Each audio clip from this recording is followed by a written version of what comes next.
have a chat? Yeah, we can have a chat here, can't we? Yeah, we can. Alright, cool. So all I've done today is make some video footage, and I've stuck to everywhere that I'm allowed, apart from apparently Amazon, where I wasn't allowed to step on their site. Who's allowed you permission on the site? No one's allowed me permission. This is all public, bro. Don't treat me like I'm silly. I do this a lot. You just said... Again, identify for me as well, please. Before you do. You do. Okay, what's yours as well, please? Yeah. Okay, cool. Have you told me that your body-worn camera's on? No, you haven't. That's part of your policy. You can clearly see that I'm filming, bro. Okay, and you can clearly see that that's... No, I can now. I don't have to notify you. You do. It's part of your policy. The officer insists he doesn't need to alert anyone about body-worn video. But data protection law says otherwise. Unless it's impossible, officers are expected to inform people when recording. Brushing this off makes him appear dismissive, like he's sidestepping accountability instead of respecting transparency. This isn't a small detail. It raises real concerns about trust and proper procedure. Stop. You just stated that you've been allowed... No, I don't have to stop. I'm trying to ascertain what's I don't have to... Listen, bro, I don't want to interrupt you, but to be honest, I don't want to speak to you, yeah? I'm going about doing my civil right. I'm allowed to go around and film in public areas. Allowed. Who has allowed you?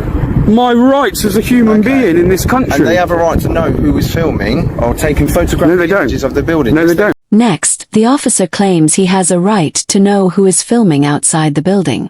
That's misleading. In public spaces, people cannot be forced to identify themselves just for using a camera.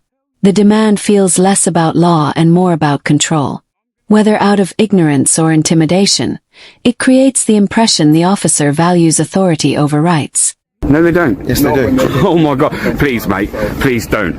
Don't do this. Don't do this to yourself. I'm literally just on my way to taking someone to professional standards for exactly the same thing. Okay. Trying to trump up charges that aren't there. Yeah, no. Listen. No. I'm not saying that you are.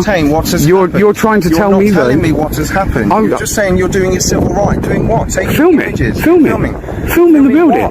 The building. Amazon. Look at this place. It's huge. I know it's huge, but why? What's the reason why? Because I like to. I don't have to tell you that. No, I'm just trying to understand why. But I know, but I'm going to stick to it. I don't have to tell you that. And that's, you can say that being as awkward. How am I supposed to ascertain what's happening? You don't have to ascertain anything until I've committed the broken... an incident that's been called... Have I committed an illegal offence? Well, as far what we've heard on the call is that there's been swearing and shouting, so I need to know who that's been coming from. Those down there, and the video's got it to prove it. Right, and can you show me that? Yes, I can. Because if you're involved in that and you've been shouting and swearing, that is an offence. That is something I need to ascertain what has happened. Of course. Hey, you know this camera? You see this camera? It's an independent witness. Yeah, so that's another reason I film, because when stuff like this happens, when people try and say stuff happened that didn't happen, we can now go back to this footage and see, can't we? What we've heard on the call is that there's been lots of shouting and swearing going on. Right, so we need to ascertain what that's in relation to. So if people, that's called public order. That is an offence, And I'm here to try and ascertain what has happened. You're not being very forthright with me, and I understand why, because I don't have to. Because I don't have to. Yeah, but I have to ascertain what's happened. Yeah, but I don't have to still tell you, bro. This is what I'm like, until I commit an offence. Okay. Yeah? And you're saying a public order offence, yeah? An offence has been committed. Where is the person that feels harassed, alarmed and distressed? Where are they? Who are they? You have to have a complainant. Where's the complainant? No, it doesn't. Where's the complainant? No, it has to be an assumed person. A person of reasonable firmness. You think you know your legislation, but if you do... That's all you guys want to deal with is legislation. What about what you swore to when you took up your job? Wasn't that under common law? Most of that's under common law, isn't it? That wasn't under common law. Right. My granddad, was a very well-respected inspector in the police force, I don't care. You guys still swear by it. There are pieces of legislation. I know that. Swear by common law. There are other pieces of legislation that we swear by. Okay. I'm still trying to ascertain what has happened. Now, what I'm saying... And I told you, what's happened is I've done some filming and they haven't liked it. And I'm telling you, we are aware that a public order incident has taken place. No, how are you then? So who was it by? So I don't know that. I'm trying to ascertain that from yourself. You are reported to be involved. I've come here. I'm trying to ask you what has happened. Now, so how do you know that one's taken place? If you don't know who done it... We can hear...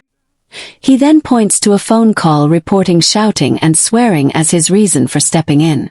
While such reports can justify an initial response, they do not automatically create reasonable suspicion of an offense.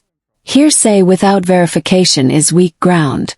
Without direct evidence or corroboration, treating untested claims as fact risks serious overreach. No, no one at the time, and that you're now lying. You're lying because I was filming at the time when that call apparently would have come through. Caught it. You've just said on your camera. Yeah, I've caught that I haven't. No, it would have been them because it hasn't come from me. So if there is swearing on this footage, it's going to come from them. It won't be coming from me. But I don't know that. Okay. You're not showing me. And even that, even this footage now, I don't have to, but I will. I will, just because I can't wait to prove you wrong. Showing me anything to the contrary. Okay. Also, I want to know that. Hang on. Before I show you anything, public order offence has been committed. Right. You can hear it on the phone call. Swearing and stuff is taking place in public. Now you're saying you can prove that it's not you because you have video. And if it proves that it's them, are you going to go and deal with that? I'm going to go have a chat with them afterwards. Straight up, because I'll be following you to make sure that you do follow it up. Because I know how this works. If I'm swearing in here, you're going to deal with that. But if it comes back that they're swearing in it, you won't deal with that. I ain't stupid. This happened to me the other day. Bro. Like I say, to be honest, I want to go about my business. Am I detained? Am I detained? Am I detained? I just need to know what's happening. Yeah, and I'm asking, am I detained? So I'm free to go. Am I free to go? Well, I need to confirm you. When asked if the individual is being detained, the officer avoids answering directly, yet continues pressing for ID. That hesitation is crucial. If a detention is in place, the law requires clear grounds to be stated. Anything less crosses into unlawful territory. By dodging the question, the officer damages his own credibility and strays from lawful policing standards.